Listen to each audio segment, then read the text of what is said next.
வணக்கம். உங்கள் அனைவருக்கும் சகல ஐஸ்வர்யம் உண்டாகட்டும்.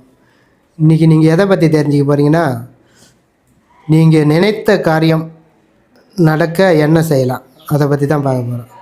அதாவது நீங்கள் ரொம்ப நாளாக ஒரு காரியம் நினச்சிருப்பீங்க, அது நடக்காமே போயிடும்.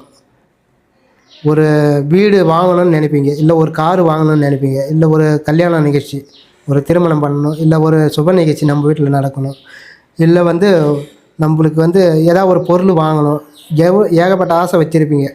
உங்களுக்கு அந்த நினைத்தது நடக்காது. அப்படியே ரொம்ப நாளாக தள்ளி தள்ளி போயின்னே இருக்கும், அந்த காரியம் நடக்காது. அது நான் சொல்கிற மாதிரி செஞ்சிங்கன்னா உங்களுக்கு இந்த காரியம், நினைத்த காரியம் நடத்தி கொடுக்கும். இது வேண்டுதல் முடிச்சு. நான் சொல்கிற மாரி செஞ்சிங்கன்னா இந்த முடிச்சு, இதுக்கு பேர் வேண்டுதல் முடிச்சு. இந்த முடிச்சை செஞ்சு நீங்கள் நான் சொல்கிற மாரி போட்டிங்கன்னா உங்களுக்கு நினைத்த காரியத்தை நடத்தி கொடுக்கும். என்ன பண்ணுறீங்க, போயிட்டு 108 ரூபா காயின் ரெடி பண்ணிக்கங்க. ரெடி பண்ணி என்ன பண்ணுறீங்க, அதை தண்ணியில் போட்டு அலம்பி, பன்னீர் ஊற்றி அலம்பி நல்லா தொடச்சி வச்சுருங்க. அதுக்கப்புறம் என்ன பண்ணுறீங்க, ஒரு மஞ்சள் கலர் துணி நம்மளுக்கு ஓணும். மஞ்சள் கலரில் அந்த துணி எப்படி இருக்கணும்னா, அந்த லைனிங் துணி ஜாக்கெட்டுக்குள்ளே வச்சு தைப்பாங்க இல்லையா, அதுபோல் துணி ஒரு மீட்ரு இல்லை ஒரு பிட்டே வாங்கிக்கிங்க, ஒரு ஜாக்கெட்டு பிட்டு வாங்கிக்கிங்க. அந்த இது ஒரு மஞ்சள் கலரில் இருக்கணும். அந்த துணியை வாங்கி என்ன பண்ணுறீங்க, நல்லா தண்ணியில் போட்டு அலம்பி, அந்த ஒரு மாதிரி குழம்பு பிசு பிசுன்னு இருக்கும் அந்த துணி, அதை நல்லா கசக்கிங்க. கசக்கி என்ன பண்ணுறீங்க, எடுத்து நெய்யில் காய வச்சுருங்க. காய வச்சுட்டு நாட்டு மருந்து கடையில் நெல் கேட்டிங்கன்னா கொடுப்பாங்க. நெல் தானியம், அது பேர் நெல்லுன்னு கேட்டிங்கன்னா கொடுப்பாங்க. அந்த நெல் என்ன பண்ணுறீங்க, ஒரு தேவையான அளவுக்கு வாங்கிட்டு வச்சுங்க. அதே கடையில் இந்த அர்த்தர்னு கேளுங்க. அர்த்தர் நல்ல வாசனை திரவியமாக கேளுங்க. இந்த இதுக்கு தேவைப்படும். அதனால் அர்த்தர் சின்ன பாட்டில் ஒரு எப்படின்னா ஒரு 30 ரூபா ஒரு 40 ரூபாவில் பார்த்து வாங்கிக்கிங்க. சின்ன பாட்டிலாக வாங்கி எடுத்துன்னு வச்சுக்கிங்க. இந்த காசு அலசி தொலைச்சி வச்சுக்கிறீங்களே பன்னீரில், இந்த காசு எடுத்து ஒரு ஏனத்தில் வச்சுக்கிங்க. அதே போல் என்ன பண்ணுறீங்க, இந்த துணியை அலசி காய வச்சுக்கிறீங்களா, இதை எடுத்து என்ன பண்ணுறீங்க, இந்த 1 ரூபா காயினை வச்சு அந்த துணியில் வச்சு ரவுண்டாக முடிச்சு போடுற மாரி கட் பண்ணிங்க. எப்படின்னா இந்த 1 ரூபா காயினை வச்சு அது கூட கொஞ்சம் நெல் வச்சு அப்படியே மடித்து முடிச்சு போடணும். முடிச்சு போடுற அளவுக்கு பார்த்து அந்த துணியை கட் பண்ணிங்க. கட் பண்ணி வச்சுக்கிங்க.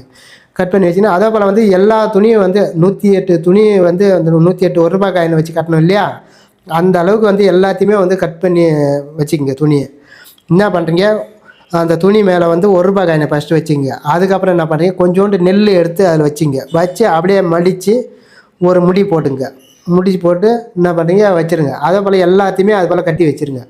108 முடியும் கட்டி வச்சுட்டு அதுக்கப்புறம் என்ன பண்ணுறீங்க, அந்த அர்த்தர் லிக்விட் மாரி வாங்கிக்கிறீங்க இல்லையா, அதை திறந்து எல்லாத்துலேயும் ஒரு சொட்டு விடுங்க. எல்லா முடிச்சுலையும் ஒரு சொட்டு விட்டுட்டு அது என்ன பண்ணுறீங்க, அது எல்லாத்தையுமே எடுத்து ஒரு ஏனத்தில் போட்டு என்ன பண்ணுறீங்க, பூஜை ரூமில் எடுத்து போய் வச்சுருங்க. சாமி ரூமில் வச்சுட்டு உங்களுக்கு மனசுக்கு பிடிச்சது எந்த சாமி உங்களுக்கு பிடிக்குமோ அந்த சாமியை நல்லா வேண்டிங்க. நான் நினைச்ச காரியம் நடக்கணும், நான் என்ன நினைக்கிறேன்னா அது சீக்கிரமாக நடக்கணும், விரைவில் எனக்கு நடத்தி கொடுக்கணும், நான் நினைக்கிறது அப்படியே தடை இல்லாமல் நடக்கணும், நல்லா வேண்டிங்க. நீங்கள் எந்த காரியம் நினைக்கிறீங்களோ அந்த காரியம் நினைத்தது நடக்கும். அந்த அளவுக்கு வேண்டிங்க. நல்லா வேண்டி என்ன பண்ணி 3 நாளைக்கு வச்சு பூஜை பண்ணணும். அது ஒரு கற்பூரம் காட்டி அதுக்கு ஒரு தீபார்த்தனை பண்ணுங்கள். இது 3 நாளைக்கும் பண்ணணும். 3 நாள் முடிஞ்சதுக்கப்புறம் 3ஆம் நாள் என்ன பண்ணுறீங்க, அதை எடுத்து எங்கன்னா ஒரு கோயிலுக்கு போகும்போது ஒரு 5 முடிச்சு எடுத்துன்னு போங்க. 5 முடிச்சு எடுத்துன்னு போய் கோயில் உண்டியில் போட்டுவாங்க. அதே போல் எங்கெல்லாம் வரீங்களா போகிறது வரும்போது எந்த கோயில் இப்படி போகிற வழி வர வழி எங்கே கோயிலுக்குதோ எல்லா கோயிலையும் எடுத்துன்னு போய் அதில் 3 நாள்னு அப்படியே உண்டியில் போட்டுருங்க. இதை பூராத்தையுமே அது போல் போட்டுருங்க. மொத்தமாக எடுத்துன்னு போய் ஒரே உண்டியில் போட்டு போகிறீங்க. அது போல் போட்டால் இந்த வேண்டுதல் இது நினைத்த காரியம் நடக்காது. அதனால் ஒரு கோயில்லையும் ஒரு 4 முடிச்சு 5 முடிச்சு அது போல் போட்டுருங்க. அந்த இது உண்டியில் போட்டு நீங்கள் இருந்தீங்கன்னா அதுக்கப்புறம் நீங்கள் என்ன காரியம் நினச்சிங்களோ அது வெற்றிகரமாக உங்களுக்கு சாதகமாக வழி காமிச்சு விடும். நீங்கள் என்ன நினைக்கிறீங்களோ அது டக்குன்னு நடக்கும். இதுக்கு பேர் வேண்டுதல் முடிச்சு. இது நீங்கள் இந்த முடிச்சை எல்லா கோயிலையும் உண்டியில் போட்டதுக்கப்புறம் நீங்கள் எந்த காரியம் நினைக்கிறீங்க அது நடக்கும். ஒரு வீடு வாங்கணும்னு நினைப்பீங்க, அந்த காரியமும் நடக்கும். ஒரு கல்யாணம் பண்ணணும்னு நினைப்பீங்க, அதுவும் நடக்கும். ஒரு வண்டி ஒரு காரு எது வாங்கணும்னு நினைக்கிறீங்களோ அது நடக்கும். ரொம்ப நாளாக நினைப்பீங்க வாங்கணும்னு உங்களுக்கு ஒரு ஆசை இருக்கும். ஆனால் அது தள்ளி தள்ளி தள்ளி தள்ளி போய்கினே இருக்கும். அது சீக்கிரமாக நடக்காது. அதே போல் உடம்பு சரியில்லாத இருக்கிறவங்களுக்கும் இந்த பரிகாரம் செஞ்சால் அவங்களுக்கு பலனை கொடுக்கும். காயலாவை வந்து ஓரளவு சரி பண்ணும். இதுக்கு பேர் வந்து வேண்டுதல் முடிச்சு. அந்த காலத்தில் வந்து என்ன பண்ணுவாங்க, அப்போல்லாம் ஒரு மஞ்சள் துணி எடுத்து அதில் என்ன பண்ணுவாங்க, ரூபா காயினை வச்சு நல்லா முடி போட்டு நல்லா வேண்டி எனக்கு வந்து இந்த காரியம் நடக்கணும்னு எடுத்து சாமி முன்னாடி வச்சுருவாங்க.